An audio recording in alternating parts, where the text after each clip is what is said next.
Bom dia, meus queridos. Hoje é 24 de maio, sexta-feira, mais uma semana finalizada. E o tema do nosso devocional de hoje vai ser Ser filho é o suficiente. A leitura que nós iremos estudar hoje, ela está lá no livro de Gênesis 1, a partir do 27, que o Lucas vai fazer leitura para nós. Bom dia. Criou Deus o homem à sua imagem. A imagem de Deus o criou. Homem e mulher os criou. Deus os abençoou e lhe disse: Sejam férteis e multipliquem-se. Encham e subjuguem a terra. Dominem sobre os peixes do mar, sobre as aves do céu e sobre todos os animais que se movem pela terra. Disse Deus: Eis que lhes dou todas as plantas que nascem em toda a terra e produzem sementes, e todas as árvores que dão frutos com sementes. Elas servirão de alimento para vocês, e dou todos os vegetais como alimento a tudo o que tem em si fôlego de vida, a todos os grandes animais da terra, a todas as aves do céu e a todas as criaturas que se movem rente ao chão. E assim foi. E Deus viu tudo o que havia feito, e tudo havia ficado muito bom. Passaram-se a tarde e a manhã. Esse foi o sexto dia. Amém. Só com esse trechinho nós podemos perceber, que fala de quando Deus estava criando o mundo, quando Ele estava nos criando. E Deus, Ele precisava de alguém para mostrar para o mundo como Ele era, Do contrário, Ele seria apenas um conceito. Então, Ele criou, o homem, a sua imagem e semelhança, para que Ele pudesse se relacionar conosco. E, meus queridos, nós somos um reflexo de Deus, Da mesma forma que, ao falar mal de um produto, a gente acaba ofendendo o fabricante dele. Cada ato ofensivo que nós proferimos a um irmão, a uma pessoa, também é uma ofensa ao Pai, porque Ele é o nosso fabricante. Ele é o fabricante do nosso irmão também. Olha que profundo isso. Então, convém, portanto, nós refletirmos que Deus, Ele nos criou do pó da terra. O pó da terra é algo que, à primeira vista, parece ser algo sujo, sem valor. Mas, o pó da terra, ele foi a matéria-prima que serviu para poder nos produzir, e produzir o reflexo do Senhor, que somos nós hoje, que era o homem.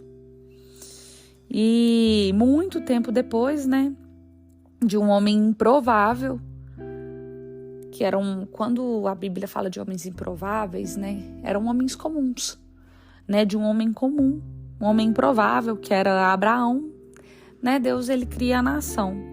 Abraão, um homem extremamente obediente, que tem uma história lindíssima na Bíblia, é uma história que eu gosto de contar ela e eu sempre conto ela, eu me inspiro muito nela. E Deus cria uma nação, e aí a nação, ela passou por muitos e muitos anos e muito tempo sem entender. O que nós também passamos muito tempo sem entender e sem compreender, Qual que era a nossa real identidade? Qual que era o nosso real propósito? Para o que de fato nós fomos criados? Eu acredito que todos já passaram por esse tipo de questionamento. Se ainda não passou, aguarde que um dia vai passar.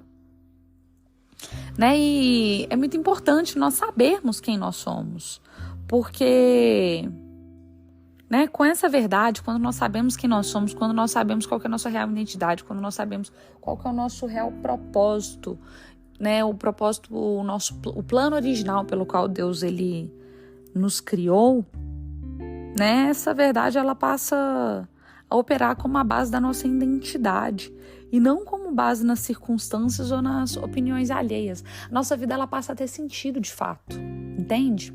A gente não passa a viver pautado no que as pessoas acham da gente, pautado em como que as pessoas nos enxergam. Não, nós passamos a viver de acordo com o nosso plano original, o plano pelo qual Deus ele nos criou de fato.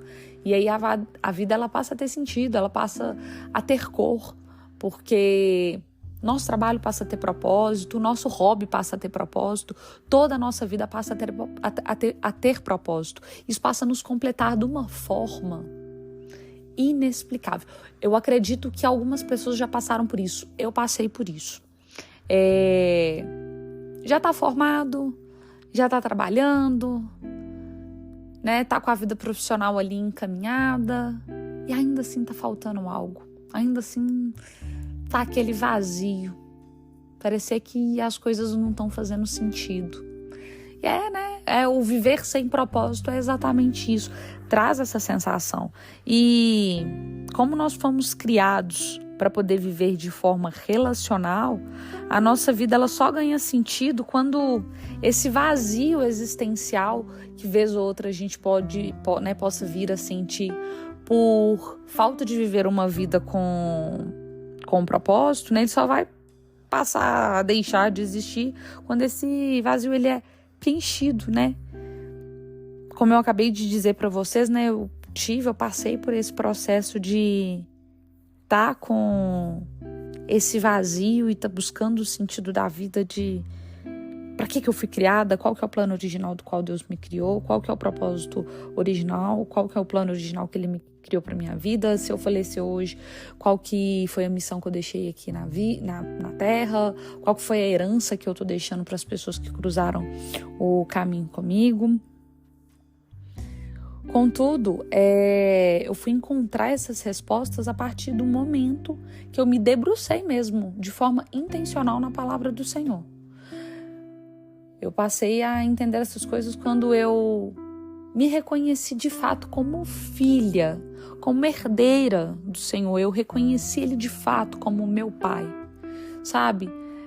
Não como um Deus distante, um Deus que eu só fazia orações e palavras repetidas, mas não, como um pai, como um paizinho que está ali do meu lado, que me reconhece como filha, que está ali para poder me proteger, para me auxiliar, para poder me ajudar, para poder me guiar, para poder guiar os meus pensamentos, os meus planos, as minhas ações, os meus ouvidos, a minha boca, os meus olhos.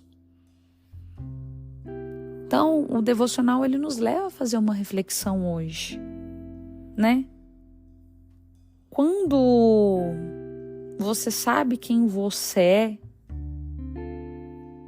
e quem é o seu pai, você não aceita nada que não provenha dele. Então, não negocie a sua fé, né? E nem imponha limite nas promessas e nos milagres que Deus ele já deixou para sua vida, né? Porque Deus ele nos dá a certeza, a fé é a certeza daquilo que não se vê. Deus ele já nos deu a certeza de que Ele é o nosso Pai e de que tudo se cumprirá. Então faça essa reflexão no dia de hoje. Você tem se reconhecido como filho de Deus? Você tem se reconhecido como imagem e semelhança dEle? Você tem reconhecido essa paternidade de fato? Você tem sido filho suficiente dEle? A ponto de não colocar limite nas promessas dEle? A ponto de conseguir acreditar, de ter fé e de enxergar além das vistas? A ponto de conseguir descansar no meio da tempestade? Porque você confia na promessa dele. Você sabe que o caminho ele pode estar tortuoso, pode ter tempestade, pode ter vento, pode ter o que for. Mas você confia na certeza, né? A fé é a certeza daquilo que não se vê. Você confia na promessa que ele deixou para sua vida. Faça reflexão no dia de hoje. Amém? Paizinho, obrigado por mais um dia que se inicia. Obrigado por nos permitir acordar, por nos permitir respirar. Pai, obrigado pela nossa saúde, obrigado pela nossa casa, pelo nosso lar, pelo nosso pão de cada dia. Pai, obrigado pelos nossos dons, talentos e habilidades. Obrigado pela nossa família, pelos nossos amigos e nossos entes queridos. Obrigado pelo meu esposo Lucas, pelo meu paizinho. Obrigado pelos nossos bichinhos. Obrigado por todos os nossos entes queridos que já estiveram aqui conosco, que hoje se encontram na eternidade ao seu lado. Obrigado pelo nosso trabalho, pelos nossos estudos. Paizinho, no dia de hoje, nós te pedimos, nos reconheça como teus filhos, nos dê a tua real paternidade, Paizinho. Nos esvazie de nós mesmos e nos enche de ti, Paizinho, para que possamos cada dia mais nos parecermos com o Senhor, no nosso modo de falar, no nosso modo de ouvir, no nosso modo de enxergar, no nosso modo de agir, para que possamos, Paizinho, cada dia mais ter o sotaque dos céus, para que aonde nós possamos chegar sem dizer de onde nós somos, as pessoas saibam de quem nós somos filho, de onde nós viemos e qual é a palavra da qual nós viemos carregar, qual é o propósito que nós viemos cumprir, Paizinho. Paizinho, dai-nos a fé, uma fé forjada, uma fé forte, uma fé que tem certeza de que a promessa irá se cumprir, que os milagres eles irão se cumprir, independente da tempestade, independente dos ventos contrários, independente da tribulação, independente das passagens pelo deserto, Paizinho. Fortaleça e forja a nossa fé, hoje, agora e sempre. Amém. Meus queridos, muito obrigado pela companhia. A gente se encontra amanhã novamente. Tenha uma sexta-feira muito abençoada. Juízo. Sextou, né? Aí o pessoal sai pro happy hour e aí depois sai e vai saindo, e vai saindo, vai saindo. Cuidado, tenha um juízo. Compartilhe esse devocional com outras pessoas. Vamos transbordar a palavra do Senhor, vamos transbordar o amor de Deus na vida de outras pessoas. A gente se encontra amanhã, de manhã novamente. Que hoje possa ser a sexta-feira mais extraordinária da vida de vocês já vivida até então. Amém? Amém.